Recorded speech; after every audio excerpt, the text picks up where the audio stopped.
भोजन तो सभी बनाते हैं, लेकिन भोजन बनाने की अपनी एक प्रक्रिया होती है। भोजन बनाने का अपना एक अंदाज होता है। जो पोषण तत्व का ख्याल रखते हैं उनके घर ही हमेशा खुशहाल होते हैं। हेलो दोस्तों, कैसे हो? आपका स्वागत है त्रिपाण स्टडी सेंटर में। हम जो आज करने जा रहे हैं वो है क्लास 10th है NIOS बोर्ड। ठीक है, बहुत ही इंपॉर्टेंट चैप्टर है भोजन पकाने की विधि। देखिए, भोजन तो सभी बनाते हैं, तो जनरल सी बात है, लेकिन भोजन वो अच्छे बनाते हैं जिनके पोषक तत्व का ज्ञान होता है। ठीक है, आपने भोजन बनाया और उसके पोषक तत्व का ख्याल आपको नहीं रहा तो हो सकता है कि भोजन बनाना आपका व्यर्थ चला जाए। ठीक है, क्योंकि भोजन पदार्थ में अगर इंपॉर्टेंट तत्व नष्ट हो जाते हैं तो भोजन का कोई अर्थ नहीं रह जाता। ठीक है, आपको पता ही है कि हमेशा मैं एक वर्ड ज़रूर बोलता हूँ कि आप कभी भी वीडियो देखा करो, पूरा देखा करो। क्योंकि अगर आप बीच में छोड़ दोगे तो आपको शायद समझ में ना आए। ठीक है, तो आप मुझ पे क्वेश्चन मत कभी, क्योंकि ये मेरी गलती नहीं होगी, वो ये गलती आपकी होगी। क्योंकि जब वीडियो आपने स्टार्ट किया है तो पूरा देख ही लो। इससे क्या होगा, आपको पूरा समझ आ जाएगा इस चैप्टर के बारे में। ठीक है, फिर दोबारा आपको देखने की जरूरत नहीं पड़ेगा। आप बार बार देखोगे तो वो तो आपके दिमाग में ही रट जाएगा। क्योंकि मुझे एक वर्ड हमेशा याद रहता है कि करत करत अभ्यास हो जरमति हो सुजान रस्सी आवत जात तो शिल्प परत निशान। जो बार बार कोशिश करता है, जो अनपढ़ जो होता है व्यक्ति भी जो ज्ञानी बन जाता है। तो आप क्यों नहीं बन सकते? आप क्या इंसान नहीं हो? तो इसलिए बार बार मैं यही कहता हूँ कि बार बार आप क्या कीजिए, कोशिश करते रहिए, कामयाबी आपको ज़रूर मिलेगा। ठीक है, अभी भी शेयर नहीं किए हो, लाइक नहीं किए हो तो कर लीजिए। ठीक है, क्योंकि इसी से आपको जो है, अगर आप सब्सक्राइब करोगे तभी आपको नोटिफिकेशन मिलेगी, नहीं तो नहीं मिल पाएगी और आप अधूरे रह जाओगे। मैं हमेशा एक ही बात कहता हूँ कि ये जो वीडियो है सिर्फ आपको अभी से सब्सक्राइब कर लोगे तो 5 साल यहाँ से छोड़ के जा ही नहीं सकते। क्योंकि त्रिपाण स्टडी सेंटर जो है आपके लिए पंजाब बोर्ड हो, यूपी बोर्ड हो, ठीक है, चाहे बिहार बोर्ड हो, चाहे CBSE बोर्ड हो, ठीक है, चाहे PU के जो क्वेश्चन हो, PO के क्वेश्चन भी चलेगा आप। ठीक है, तो सारे चीज़ों का सिलेबस का इस पर होगा, लेकिन समय के साथ। क्योंकि डायरेक्ट हम सब कुछ नहीं डाल सकते, धीरे धीरे चलेगा तो आपको अच्छा भी लगेगा। चलिए देखते हैं आज का हमारा जो टॉपिक है क्या है। भोजन पकाने की विधियों में सबसे पहली बात तो यही आता है कि भोजन पकाने का महत्व क्या है। आप भोजन क्यों पकाते हो? भोजन आपको पता है, पुरातन समय के जो आदि मानव हुआ करते थे वो भोजन को कभी पकाते नहीं थे, वो कच्चे ही खा जाया करते थे। शेर जो आपको दिखता है, इतना बहादुर दिखता है, वो भी क्या होता है, कच्चे ही जो है मांस खाता है। लेकिन हमें इंसानों को भोजन पकाने की आवश्यकता क्यों हो गई? ठीक है, भोजन आखिर हम पकाते ही क्यों हैं? तो सबसे पहला क्वेश्चन तो यही आता है। पकाने की विधि तो हम बाद में सीखते हैं, सबसे पहले यही जानना हमारे लिए ज़रूरी है कि भोजन पकाने का क्या महत्व है। तो चलिए देखते हैं हमारा भोजन पकाने का महत्व में क्या क्या चीज़ आती है और क्यों हम भोजन पकाते हैं और इसे पकाने से हमें क्या महसूस होता है और हमें इससे क्या फ़ायदा होता है। ठीक है, देखिए दोस्तों, सबसे पहली बात तो आता है भोजन पकाने से भोजन सुपाच्य हो जाता है। देखिए, भोजन जो पका अगर आप देते हो, ठीक है, तो वो आपके लिए पचने के लिए बहुत ही आसान हो जाता है। क्योंकि वो मुलायम हो जाता है। ठीक है, जब भोजन को पकाया जाता है तो मुलायम हो जाता है तथा उसे चबाना व निगलना आसान हो जाता है। ठीक है, भोजन को पचाने वाले रस इस मुलायम भोजन में आसानी से मिल जाते हैं और पाचन प्रक्रिया सुगमता से पूरी हो जाती है। देखिए दोस्तों, अगर आप पका के भोजन खाते हो तो आपकी जो अंतड़ियाँ होती है उनको अधिक मेहनत करने की आवश्यकता नहीं होती है। तो ये क्या करता है, आराम से मुलायम होकर वो पच जाता है। उसके बाद जो है भोजन से हमारे पकाने से भोजन के रूप, टेक्सचर, रंग, स्वाद, गंध, आकर्षण में वृद्धि आती है। देखिए दोस्तों, मैंने एक बात हमेशा कहा था कि भोजन जो होता है हम 3 तरह से खाते हैं। कौन कौन से 3 तरीके हैं बताइए? ठीक है, सोचिए, थोड़ा विचार कीजिए। उसको 2 मिनट विचार करने के बाद मुझे सोचिए, फिर आप कहिएगा कि आपको याद है कि नहीं। भोजन सदैव जो होती है 3 तरीके से खाया जाता है। ठीक है, एक तो है हमारा आँख। हम जब देखते हैं भोजन तो देख के ही हमें क्या लगता है कि हमें बहुत पसंद आएगा, तो यानी आँख से हम खाते हैं, देख के खाते हैं। दूसरी बात है सुगंध। ठीक है, सुगंध जो होती है, अगर खाने में से अच्छा सुगंध आ रहा है तो आपको ऑटोमेटिक जो है लार टपकने लग जाती है। और तीसरा जो है हमारा ज़बान, टंग जिसे कहते हो जीभ, क्योंकि वही जो है स्वाद लेता है और फिर हमें खाते हैं। देखिए दोस्तों, अगर खाने का अगर तरीका अच्छा हो, अगर देखने में आपको आकर्षक लग रहा हो, चाहे गंदा खाना है क्यों ना हो, अगर आकर्षक है तो वो आपको दिल में लगेगा। ठीक है, अगर मान लीजिए गाना जो हमारा खाना है गंदा ही है, लेकिन वो जो है आपको सुगंध में बहुत ही सुंदर दे रहा है, सुगंधित है, तो आप उसको काफ़ी पसंद करोगे। ठीक है, और एक तो स्वाद ही है, चाहे देखने में अच्छा लग रहा हो, सूंघने में अच्छा लग रहा हो, अगर ज़बान को टेस्टी नहीं लगा तो आप डायरेक्ट मुंह से बाहर फेंक देते हो। तो कहते हैं ना, 3 तरीके से जो है भोजन ग्रहण करने का तरीका है। तो वही बात है, रूप, टेक्सचर, रंग, स्वाद और गंध आदि के आकर्षण में वृद्धि हो जाती है। देखिए, क्या आप जानते हैं कि गाजर, चुकंदर, पालक, मटर, अन्य सब्जियों को पकाने के पश्चात उनके रंग में परिवर्तन आ जाते हैं। पकाने के बाद ये अधिकतम चमकदार तथा आकर्षक दिखाई देते हैं। तंदूरी रोटी या पराठे, रेस्टोरेंट ब्रांड या केक ठीक है, बेक किए हुए केक का ब्राउन रंग अत्यंत आकर्षक होता है। जब हम रोटी या पराठा बनाते हैं तो गूँथे हुए आटे की नरम तथा चपाती गोलियां किस प्रकार कराटी रोटी या पराठे में बदल जाते हैं, उसके खुशबू तथा स्वाद बड़े ही आकर्षक होते हैं। कच्चा आलू खाने में स्वादिष्ट नहीं होते हैं, किंतु उसके चबाने या तलने के पश्चात न केवल उसका स्वाद बदल जाता है बल्कि उसके रंग रूप में भी परिवर्तन आता है और उसकी महक भी होती है। तो कह सकते हो आलू को अगर कच्चा खा के देखो कैसा आपको महसूस होता है, लेकिन वही पका के खाओ तो आपको आनंद ही आएगा, या ताल के खाओ। तो यही बात है ना कि भोजन को जब पका देते हैं तो काफ़ी हमारे लिए आकर्षक और स्वादिष्ट बन जाता है। तो यही जो है भोजन पकाने का महत्व में आता है, ठीक है। उसका भोजन जो है पकाते समय मसाले या खड़े मसाले के मिलाने से भोजन और अधिक स्वादिष्ट और आकर्षक हो जाती है। आपने देखा ही होगा कि किस प्रकार नमक, मिर्ची और जड़ी बूटियाँ मिलाने से भोजन के स्वाद में परिवर्तन आता है। इस प्रकार पकाने से भोजन के रंग, स्वाद, रूप आदि में सुधार होती है। इसलिए भोजन को पकाना अनिवार्य स्वीकृत किया गया है कि भोजन को पका के खाने में ही सबसे आपके लिए भी और आपके जो शरीर के लिए बहुत ही महत्वपूर्ण हो जाता है, ठीक है। भोजन को पकाकर आप अपने विविधता ला सकते हैं। देखिए, आपने आलू की विविधता प्रकार को खाया होगा, क्या आप उनमें से कुछ व्यंजनों के नाम बता सकते हैं? जी हाँ, आलू के पकौड़े, आलू चाट, आलू के पराठे, आलू भुजिया, तरी वाले आलू, आलू के चिप्स और अन्य व्यंजन, ठीक है। अब देखिए है आलू, और आलू से कितने व्यंजन बन रहे हैं।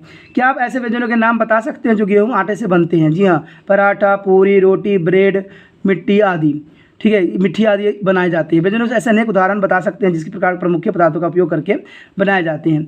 अन्य शब्दों में हम कह सकते हैं कि पकाने से विभिन्न प्रकार के व्यंजन भी बनाने में मदद मिलती है। देखिए दोस्तों, है ये दो ही चीज़ या एक ही चीज़ होती है, लेकिन इससे कितने तरह के व्यंजन जो है पक जाती है, ठीक है। अगर आप इसको दो या दो से अधिक मिक्स कर दोगे तो इसमें कई तरह के और भी जो है और भी चीज़ बन जाती है।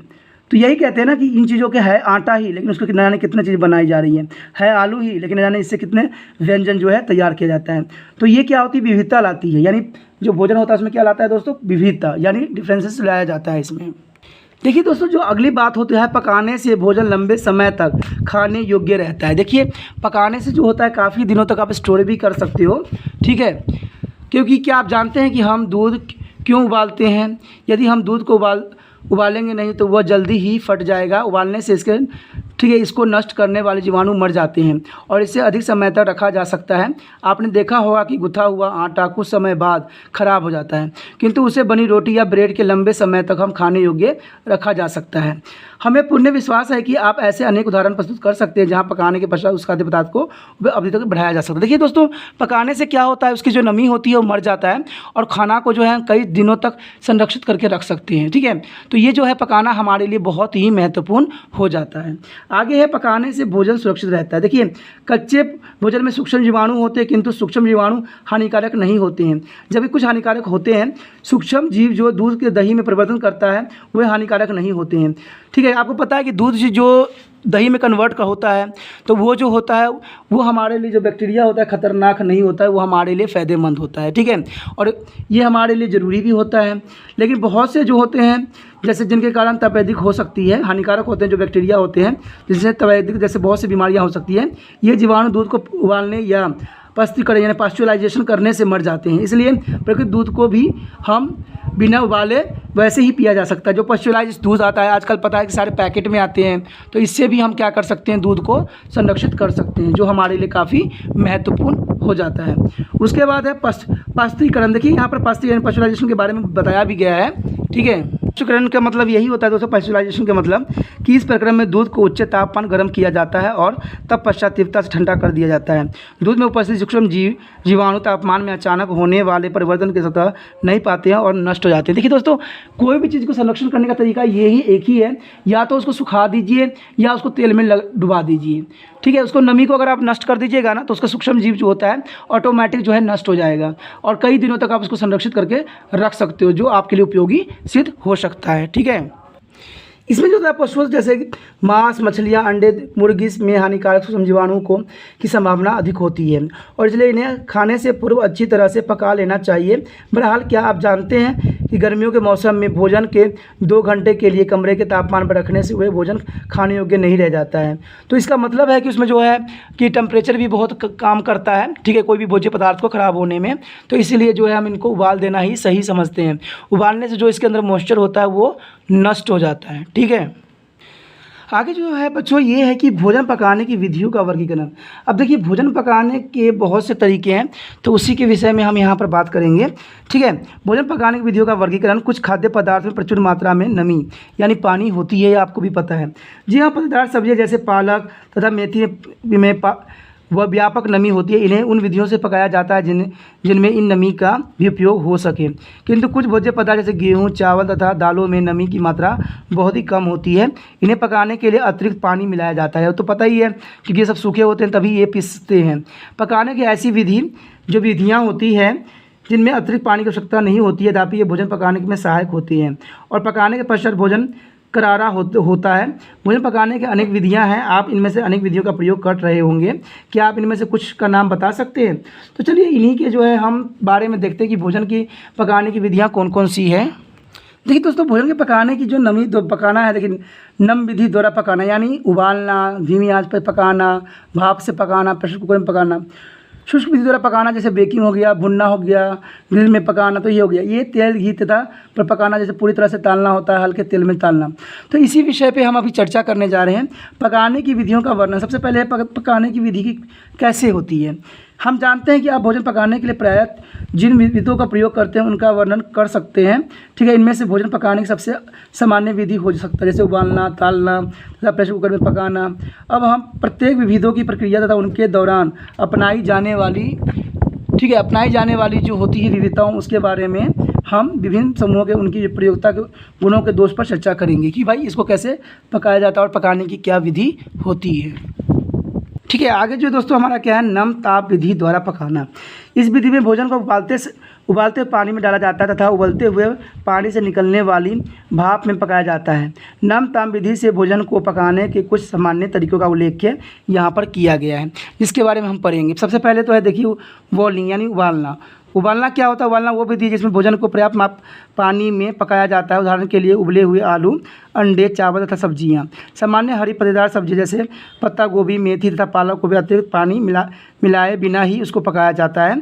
कुछ सब्जी जैसे मटर तथा हरी फलियों को उबाल कर या पानी मिलाकर पकाया जाता है।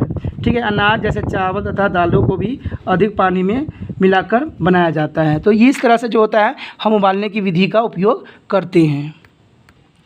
ठीक है, इस विधि में जो होता है, क्या आप जानते हैं कि ऐसा क्यों किया जाता है? जी हाँ, अनाज और दालों को पकाने के लिए अधिक पानी की आवश्यकता होती है क्योंकि ये शुष्क पदार्थ होते हैं और इन्हें पकाने के लिए अधिक समय लगता है। सब्जी को पकाने के लिए कम पानी की आवश्यकता होती है क्योंकि इसमें पहले से ही अधिक मात्रा में पानी होता है। आपने देखा होगा बहुत सी सब्जियाँ होती हैं जिसमें ऑलरेडी पानी होता है। ठीक है, तो इनमें अधिक पानी रखने की जरूरत नहीं पड़ती है। भोजन को उबालने समय ध्यान में रखना जाने वाला कुछ बातें जो होती है जो आप उबालते हो। उबालने से पूर्व भोज्य पदार्थ को अच्छी तरह से साफ कर लेना बहुत ज़रूरी होता है। पानी इतना होना चाहिए कि वो भोज्य पदार्थ को पूरी तरह से ढक ले। ठीक है, भोजन को एक ऐसा बर्तन में पकाया जिनका ढक्कन अच्छी तरह से बंद होता हो। इस विधि से उबालते हुए पानी से भाप बाहर नहीं आ जाएगी और पानी सूखेगी नहीं। इससे भोजन तेज़ी से पकता है और इसी प्रक्रिया का ईंधन भी कम लगता है। ठीक है, इसलिए तो हम प्रेशर कुकर का इस्तेमाल करते हैं। प्रेशर कुकर भी कुछ इसी गुणों पर ही कार्य करता है। ठीक है, भोजन को आवश्यकता से अधिक समय तक नहीं उबालना चाहिए। जैसे ही भोजन नरम तथा गुनगुना हो जाए तो उसे आंच से उतार लेना चाहिए, ताकि यदि भोजन को अधिक समय तक उबाला जाता है तो उसका रंग, आकार और स्वाद नष्ट हो जाता है। इससे भोजन को जो पोषक तत्व गुण जो होते हैं वो भी नष्ट हो जाते हैं। आलू तथा अन्य जड़ सब्जियों को उनके छिलके के साथ ही उबालना चाहिए ताकि उनके पोषक गुण विद्यमान रह सके। तो ये चीज़ें जो होती है दोस्तों बहुत ही ज़रूरी होता है जब भी हम खाने को उबालते हैं या कोई रॉ मटेरियल को उबालते हैं, तो इन बातों का ध्यान रखना बहुत ही ज़रूरी होता है। इससे क्या होता है, पोषक तत्व नष्ट होने के चांसेस बहुत ही कम जाता है। ठीक है, आगे जो है भोजन विद्यमान जल घुलनशील पोषक तत्व उतनी पानी में मिलाया जाता है जिसमें भोजन की जो होता है भोजन, ठीक है, भोजन को उबालना चाहता है। यदि आप उसी पानी को फेंक देते हैं तो उसको पोषक तत्व भी उसी के साथ चले जाते हैं। आप इस पानी से क्या कर सकते हैं, पोषक तत्व की भरपूर इस पानी से आप सूप या अन्य सब्जियों की तरी बना सकते हैं। देखिए दोस्तों, हम क्या करते हैं, हम धोते हैं या कुछ भी करते हैं या हम उबालते हैं तो उन चीज़ों को फेंक देते हैं, लेकिन शायद आपको इस बात का ज्ञान नहीं है कि उसमें सारे पोषक तत्व जो था उसी के अंदर था और हम उसको नष्ट करके फेंक देते हैं। ठीक है, तो ये चीज़ें जो है बहुत ही काम की बात है जो आपको पता होना चाहिए। उसके बाद है लाभ। उबालना भोजन पकाने की एक सुरक्षा एवं साधारण विधि है। इससे भोजन जलता नहीं है। ये विविध जो है भारी मात्रा में भोजन पकाने के लिए उपयुक्त है। उबाला हुआ भोजन सुपाच्य भी होता है। देखिए ये बातें जो होती है बहुत ही महत्वपूर्ण होती है। लेकिन देखिए जहाँ पर किसी चीज़ की लाभ होती है तो वहाँ पर किसी चीज़ की हानियाँ भी होती हैं। तो हानियाँ क्या होती हैं? हानियाँ उबालने की विधि में उबाले गए पानी को फेंकने के साथ जल की घुलनशीलता, पोषक तत्व भी नष्ट हो जाते हैं, जो अभी मैं बता रहा था। कुछ चीज़ को फेंक देते हो पानी तो उससे जो मतलब इम्पोर्टेंट पदार्थ होती है उसमें पोषक तत्व होते हैं वो नष्ट हो जाते हैं और इससे आपको कोई फ़ायदा नहीं रहेगा उस खाना के। कुछ लोगों को उबला हुआ भोजन पसंद नहीं आता है क्योंकि वह अधिक स्वादिष्ट नहीं होती है। उबले हुए भोजन में कुछ स्वाद लाने के लिए उन्हें नींबू या कुछ मसाले डाले जाते हैं जिससे उसमें स्वाद आ जाए। तो देखिए दोस्तों ये भी बात आ जाती है। तो उबालने से जो होता है उसमें स्वाद भी नष्ट हो जाता है। ठीक है, तो बहुत से लोग जो होते हैं उबालना भी पसंद नहीं करते, उसको ताल देना ही पसंद करते हैं। चलिए देखते हैं अगला जो हमारा है विधि क्या है। अगला जो हमारा विधि है वह धीमी आंच पर पकाना या सिझाना। देखिए इस विधि में भोजन को पानी की कम मात्रा में उसको कथनांक यानी बॉइलिंग पॉइंट से नीचे लंबे समय तक उबाला जाता है। जैसे ही उबाल आना आरंभ हो जाता है आंच को धीमी करके भोजन को धीरे धीरे पका दिया जाता है। भोजन को और तरल जिसमें उसे पकाया जाता है दोनों को एक साथ परोसा जाता है। देखिए दोस्तों धीमी आंच पर जो पकाना होता है उससे क्या होता है उसके भोजन के पोषण तत्व जो होते हैं नष्ट होने के चांसेस बहुत कम जाते हैं। क्या आपने घर में भोजन पकाने की इस विधि का उपयोग किया है? जी हाँ सही है। जब आप शुष्क एवं कठोर भोज्य पदार्थ को जैसे दालें, मांस तथा यहाँ तक कि सब्जियों को भी शुष्क रूप से पकाते हो तो आप इस विधि का उपयोग कर सकते हो जो कि काफ़ी किफ़ायती होती है। अब इसमें लाभ क्या होता है? धीमी आंच पर पकने से भोजन के रस यथार्थवात बने रहते हैं और भोजन स्वादिष्ट होता है। इस विधि से भोजन के पोषक तत्व भी बचे रहते हैं। तो ये बहुत ही इंपॉर्टेंट विधि है। लेकिन हानियाँ होती है, ये होता है कि भोजन पकाने में लंबे समय लग जाता है। तो यही होता है कि जो मतलब जिसमें जल्दबाजी ना हो तभी ये भोजन का ऐसे विधि का उपयोग किया जा सकता है। लेकिन इसका फ़ायदा तो है ही है।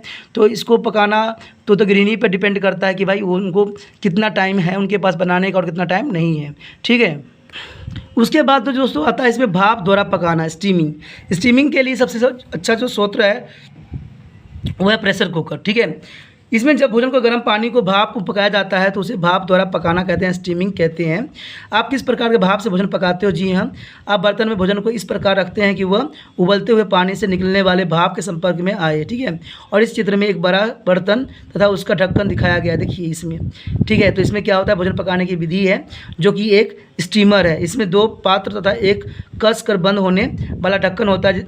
निचले पात्र में पानी भरा जाता है तथा ऊपर वाले पात्र में छेद होते हैं जिसमें पकाने के लिए भोजन रखा जाता है। एक कस कर बंद होने वाले ढक्कन से इस पात्र को बंद कर दिया जाता है। जब निचले पात्र में पानी उबलता है तो ऊपर वाले पात्र में बने छिद्र से भाप निकलता है और इस भाप से भोजन पकता है। तो देखिए ये भी पकाने का एक अपना सरल विधि है। ठीक है, जिसको हम इग्नोर नहीं कर सकते, बहुत ही महत्वपूर्ण है।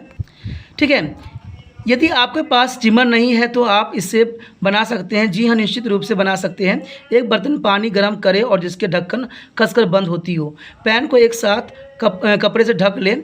कपड़ा सही आकार का होना चाहिए और वह किसी भी प्रकार से आग के संपर्क में नहीं आना चाहिए। इस कपड़े के ऊपर पकाए जाने वाले भोज्य पदार्थ को रखें और इस पर ढक्कन को कसकर बंद कर दें। आपका स्टीमर कार्य करने के लिए तैयार हो गया। ठीक है, क्या आप अपने इडली बनाने का बर्तन देखा है? हाँ जी हाँ, ये स्टीमर ही है। इडली के मिश्रण को इडली के खांचे में डाला जाता है और इससे बहुत छोटे छिद्र होते हैं और इससे वो जो है खांचे में बर्तन रखा जाता है और पकाया जाता है। ठीक है, जिसके तले में थोड़ा सा पानी होता है। इसके बाद इस इडली के पात्र को आंच के ऊपर रखा जाता है। अब पानी गर्म होता है और उसे भाप निकलता है। एक बार फिर यह भाप छोटे छोटे छेद से निकलकर इडली को पकाता है। भाप से पकने की विधि का प्रयोग ठोस या अर्ध ठोस भोज्य पदार्थ को पकाने के लिए किया जा सकता है। आप इस विधि को मोमोज या मक्खन, ढोकला या कैरेमल, कस्टर्ड आदि बनाने के लिए भी उपयोग कर सकते हो।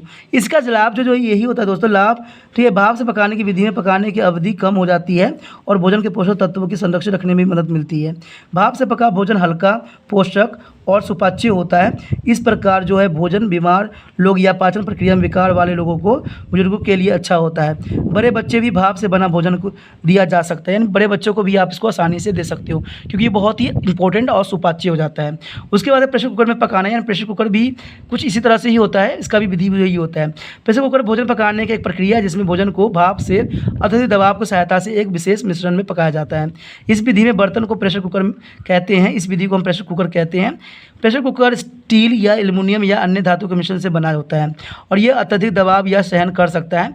इसमें कुकर के भीतर बनने वाला भाप अंदर के एकत्र होती है और इससे दबाव बढ़ता है, ठीक है। वहाँ तापमान 100 सेल्सियस डिग्री से ऊपर चला जाता है। चावल, पुलाव, मांस, आलू, फलियां, मटर आदि प्रेशर कुकर में न्यूनतम समय, ठीक है, समय के भीतर अच्छी तरह से पक जाता है।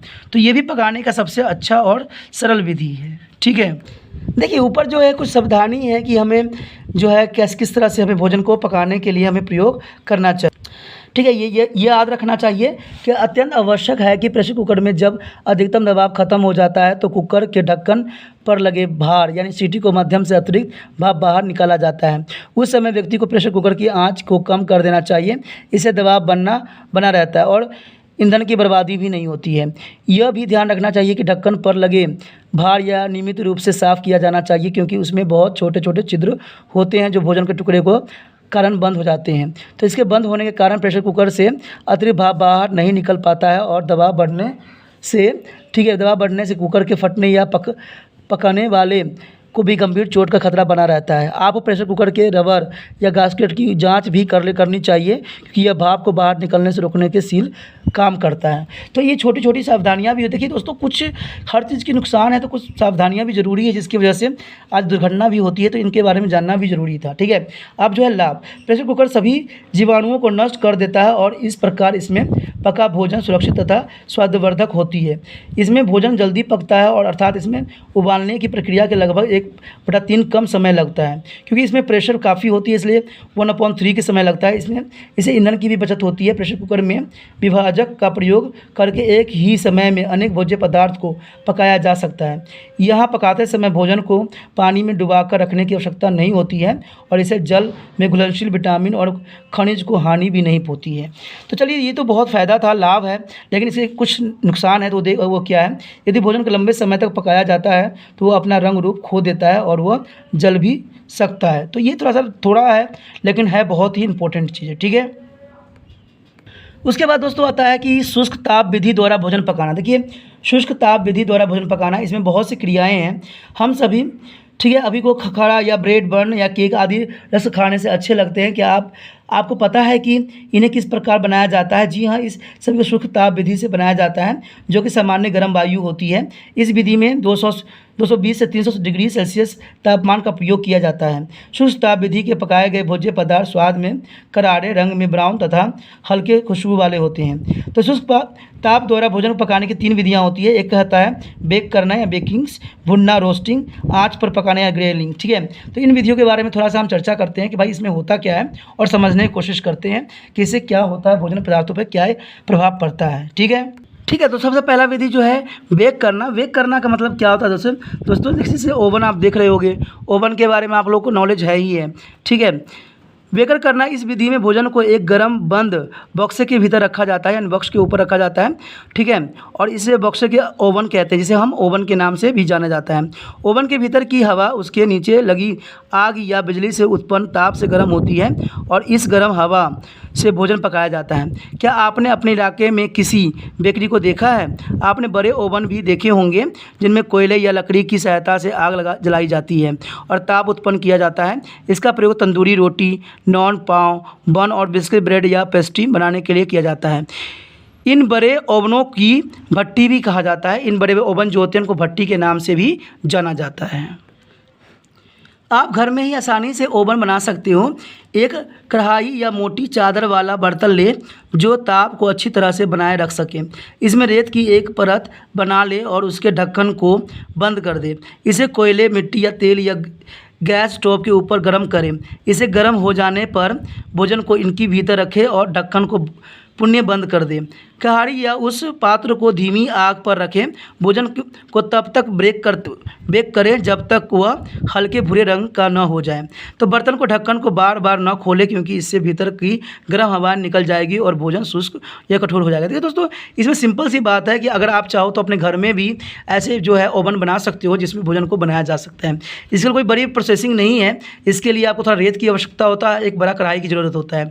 तो इसको आसानी से बना के आप अपने जो है तंदूरी की जो है लाभ उठा सकते हो। ठीक है, तो देखिए कहते हैं ना, अगर आप पढ़े लिखे समझदार होते हो ना तो आप अपने घर में ही तरह तरह के व्यंजन पकवान बना सकते हो, अगर आपको इस चीज़ को नॉलेज हो।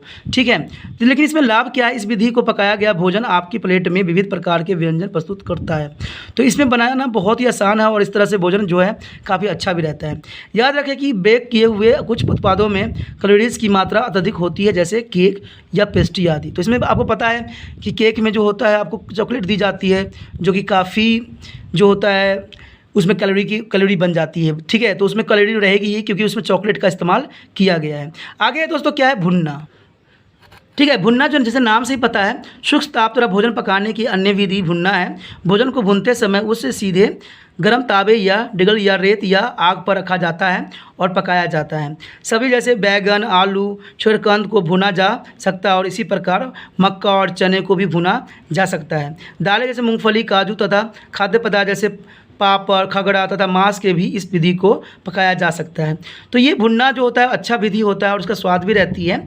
हम जानते हैं कि आपने भी इसमें अनेक पदार्थों को भुना होगा। आप सामान्य घर पर किस भोज्य पदार्थ को भूनते हैं, उसमें से कुछ बैगन के अवश्य होगा। देखते हो जो आपके घर में भी जो होता है बैगन को भून के, ठीक है, बैगन को भून के बनाया जाता है। ठीक है, तो वो भी बहुत काफ़ी अच्छा लगता है। आपने खाया होगा या अपने मम्मी से पूछिए, ठीक है, या दादी से पूछिए कि कैसे भूनते हैं और भून के देखिए बना के, क्योंकि आप प्रैक्टिकल करोगे तो आपको समझ में भी आएगा कि ये कैसे बनाई जाती है। ठीक है, लेकिन एक बात बहुत ज़रूरी है कि बैगन को भूनते समय आप इसे सीधे आग पर रखते हैं और निरंतर इसे घुमाते रहते हैं ताकि वह सभी तरफ से भून जाए। आपको कैसे पता चलता है कि आपका बैगन पक गया है या तैयार हो गया है? ठीक है, क्या आपने दोनों या दाने या मक्के या चने या मूंगफली को भूनते देखा ही होगा? इन्हें कैसे भुना जाता है? जी हाँ, सही है, इसे एक बड़े पात्र जैसे कढ़ाई में रेत को गर्म करके भुना जाता है। इस विधि में भोज्य पदार्थ को निरंतर हिलाया जाता है ताकि वह सभी तरह से अच्छी तरह से भून सके। तंदूर भी एक ओवन के समान है जो मिट्टी से बना होता है और इसका प्रयोग रोटी,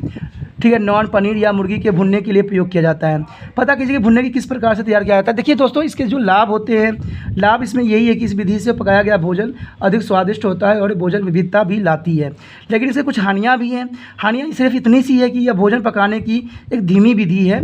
भुना हुआ भोजन कई बार बहुत शुष्क हो जाता है और इसे इतने चटनी या सॉस के साथ खाना पड़ता है। तो यही इसकी थोड़ी सी प्रॉब्लम है, बट ये जो है काफ़ी अच्छा विधि माना जाता है। अगला जो हमारा है आग पर सेकना। देखिए, इसको तो हम ग्रिलिंग्स कहते हैं, यानी आग पर सेकना। इस विधि में भोजन को चमकदार आग, ठीक है, चमकदार आग में तथा अधिक प्रत्यक्ष ताप पर पकाया जाता है तथा यह भुनने की विधि भी धीमी होती है। इसमें भोज्य पदार्थ को लोहे की सलाख पर ग्रिड पर लगाकर आग के ऊपर रखा जाता है। जैसे देख सकते हो आप कि इसको आग पर रखा गया है, लेकिन ये तो सेकने का मशीन है। ठीक है, बिजली से चलने वाली ग्रिल बार को ऊपर सेका जाता है और इसे लोहे की सलाख पर तेल अथवा लगाया जाता है ताकि भोजन उस पर चिपके नहीं और उसे चारकोल, गैस या बिजली के उपकरण पर सेका जा सकता है। एक विशेष स्वाद प्रदान करने के लिए भोजन को दोनों ओर से पकाया जाता है। आलू, शकरकंद, बैगन, मुर्गी तथा मछलियों को सेका जा सकता है। ठीक है, अपनी बाटी और चोखा, ठीक है, चिकन और पनीर टिक्के आदि कबाब के अवश्य ही खाए होंगे। इन सभी व्यंजनों को सेक कर ग्रिलिंग पकाया जाता है। तो ये तो जो है ये भी बहुत अच्छा विधि है, लेकिन इसमें थोड़ा लाभ जो है ये है कि भुनने की विधि को ही सामान्य सेकने की विधि भी भोजन में अच्छा स्वाद लाता है और आप इस विधि का प्रयोग करके विभिन्न प्रकार के व्यंजन बना सकते हैं। ठीक है, तो ये भी हमारे लिए जो है ज़रूरी बन जाता है। ठीक है, आगे जो है हमारा है तलना। तलना के बारे में तो आप जानती हो कि तला कैसे जाता है। तलने में यही होता है कि तलने की प्रक्रिया में भोजन को गर्म घी या तेल में पकाया जाता है। इस विधि में भोजन को कम तेल या में अथवा अत्यधिक तेल में पकाया जा सकता है। कम तेल वाली प्रक्रिया में तेल का प्रयोग बहुत ही कम किया जाता है। ठीक है, जबकि अत्यधिक तेल वाली प्रक्रिया में भोज्य पदार्थ को पूरी तरह से गर्म घी या तेल में डुबाया जाता है। आपने इस विधि दोनों ही विधि का प्रयोग करके भोजन अवश्य पकाया होगा। कुछ ऐसे व्यंजनों का नाम बताइए जिन्हें आप घर पर ही इन विधियों द्वारा बनाते हैं। तो तालिका दिया गया है, आप उसमें भर सकते हो कि कम तेल में तलना और अधिक तेल में आपने किस चीज़ को तला है, तो आप इसकी सूची बना सकती हो। ठीक है, ये आपके प्रैक्टिकल के लिए बहुत ही ज़रूरी हो जाता है। ठीक है, आगे जो हमारा दोस्तों क्या है, अधिक तेल में तलना। देखिए, अधिक तेल में तलना तो एक आम प्रक्रिया है। अनेक भारतीय व्यंजनों का तेल का पकाया जाता है। इसमें भजिया, पकौड़े, समोसे, बड़े और कचौड़ियाँ शामिल हैं। अधिक तेलों की विधियों में कढ़ाई में अधिक मात्रा में तेल को गर्म किया जाता है और भोज्य पदार्थ को उस तेल में डुबाया जाता है। वह पदार्थ पूरी तरह से घी या तेल में डुबाया जाता है और एक समय पर भोज्य पदार्थ को एक से अधिक टुकड़ों को पकाया जाता है। हमें तेल या घी अधिक मात्रा में बचाना चाहिए। तले समय घी या तेल को अत्यधिक गर्म नहीं करना चाहिए, जिससे ठीक है, और तलने के पश्चात तेल को ठंडा होने दें और बचे हुए तेल को किसी पात्र में ढक कर रख दें ताकि वह तेल खराब ना हो। तलने के लिए उसी तेल का पुनः प्रयोग ना करें। देखिए, ये बहुत बड़ी बात है कि कभी भी आप तलते हो कोई चीज़ को तो दोबारा से उसका तेल का उपयोग ना करो, क्योंकि वो जहरीला हो जाता है। ठीक है, और उससे आपको कई तरह की प्रॉब्लम भी हो सकती है। उसके बाद दोस्तों क्या है, कम तेल में तलना। ठीक है, आप कम तेल में भोजन को किस प्रकार तलेंगे, कम तेलों में तलने समय आप किन सावधानियों को बरतेंगे। जी हाँ, आप सही कह रहे हैं। इस विधि में यथासंभव कम तेल का प्रयोग करें और ताप को नियंत्रण रखें। भोज्य पदार्थ को पलटें और आवश्यकता पड़ने पर अतिरिक्त तेल का प्रयोग करें। कम तेल में तलने के लिए नॉन स्टिक पैन की स्टिक होते हैं। इसमें तलते समय काफ़ी कम तेल ही चल जाता है। ठीक है, स्टिक पैन जो होती है बहुत ही काम की होती है, क्योंकि इसमें कम तेल में भी तला जा सकता है। ठीक है दोस्तों, इसमें भोजन को तलते समय रखे जाने वाले कुछ सावधानियाँ भी बहुत ज़रूरी हैं। भोज्य पदार्थ को सामान्य आकार के टुकड़ों में काट ले ताकि वो सामान्य रूप से पक सके। घी या तेल को अच्छी तरह से गर्म कर ले और तब पश्चात आंच या ताप को कम कर दें। एक समय पर कुछ ही टुकड़ों को तलने के लिए डालना चाहिए, क्योंकि अत्यधिक भोज्य पदार्थ को डालने से बासा का तापमान कम हो जाता है और बासा अवशोषित बढ़ जाती है। ठीक है, देखे होगे कभी आपने कि अगर एक करके आप तलते हो तो जो है वो तल जाता है, लेकिन एक साथ ही सारा डाल देते हो तो क्या होता है, बासा का जो टेम्परेचर होता है वो कम जाता है और सबके सब बेकार हो जाते हैं। ठीक है, तले हुए भोजन को टुकड़े को साफ तथा अवशोषित किचन नैपकिन या ब्राउन पेपर के ऊपर रखें। ये बात बहुत ज़रूरी होता है, क्योंकि एक समय ठीक है, आपको तले हुए भोजन को टुकड़ों को साफ तथा अवशोषित किचन या नैपकिन के ब्राउन पेपर पर रखें। इससे तेल जो होता है अब्जॉर्ब कर लेता है। ठीक है, तो ये बहुत ही ज़रूरी है। एक समय पर कुछ ही टुकड़े को टालें, तो ये तो हमने कर चुके हैं। ठीक है, भोज्य पदार्थ को सभी टुकड़ों को तेल के पात्र से बाहर निकाल देना चाहिए ताकि वे जले नहीं और तेल या घी भी खराब ना हो। तो ये सब चीज़ें जो हैं, कुछ सावधानियाँ हैं जिसको आगे जो दोस्तों है इसका क्या है लाभ। तले हुए भोजन को उपभोज्य अवधि अन्य विधियों में पकाए गए भोजन की तुलना में अधिक होती है। ठीक है, तो इसलिए तले हुए चीज़ों का हमें कम से कम सेवन करना चाहिए, लेकिन इसका कुछ हानियाँ भी हैं। तला हुआ भोजन विशेष रूप से अधिक तेल में तला हुआ भोजन पचाने में कठिनाई होती है, क्योंकि तला हुआ भोजन पचाने में जो है सबके लिए तकलीफ होता है, क्योंकि ये जल्दी पचती नहीं है। ठीक है, और इसमें कैलोरी की मात्रा सबसे अधिक होती है, तो मोटापा होने के चांसेस भी बढ़ जाता है। इसलिए कैलोरी से बने हुए चीज़ों को हमें कम से कम उपयोग करना चाहिए। तले हुए भोजन को अत्यधिक सेवन स्वास्थ्य के लिए हानिकारक भी हो सकता है। ठीक है, आगे भोजन पकाने की अन्य विधि। चलिए, ये सारे विधि तो हमने इंपॉर्टेंट किया है, बट इसे कुछ जो है अन्य विधि भी है। ठीक है, माइक्रोवेव में पकाना तुलनात्मक दृष्टि से ये भोजन पकाने का एक नया तरीका है और यह धीरे धीरे लोकप्रिय हो रहा है। इस विधि में माइक्रोवेव्स किरणों के माध्यम से भोजन को पकाया जाता है और इन्हें माइक्रोवेव्स किरण के कारण भोजन में उपस्थित पानी के कणों में तीव्रता के साथ कंपन होती है और इस प्रक्रिया में उत्पन्न ताप से भोजन पकता है। तो ये भी एक नया तकनीक है जिसको बनाया गया है। ठीक है, लेकिन इसका कुछ लाभ भी है। लाभ देख लेते हैं क्या है। ये भोजन पकाने का एक तीव्र विधि है। पकाने की अन्य विधियों की तुलना में यहाँ भोजन पकाने के समय में व्यापक कमी आ जाती है, तो ये भी बहुत काफ़ी इंपॉर्टेंट बन जाता है। लेकिन चलिए, इसके लाभ के साथ कुछ हानियाँ भी हैं, तो हानियाँ देखते हैं क्या है। माइक्रोवेव का प्रयोग करने के लिए विद्युत ऊर्जा की आवश्यकता होती है और इस प्रकार जिन स्थानों पर विद्युत की आपूर्ति नियमित रूप से नहीं होती है वहाँ इसका उपयोग करना संभव नहीं है। चलिए, ये हानियाँ तो कुछ आम बात रह गई, क्योंकि इसको मैक्सिमम शहरों में ही उपयोग किया जाता है। ठीक है, उसके बाद बच्चों क्या है, सौर कुकर में पकाना। देखिए, सौर कुकिंग जो होती है ये भी आज नया विधि है। सौर ओवन या सौर कुकर अपनी ऊर्जा के स्रोतों के रूप में सूर्य प्रकाश का उपयोग करता है।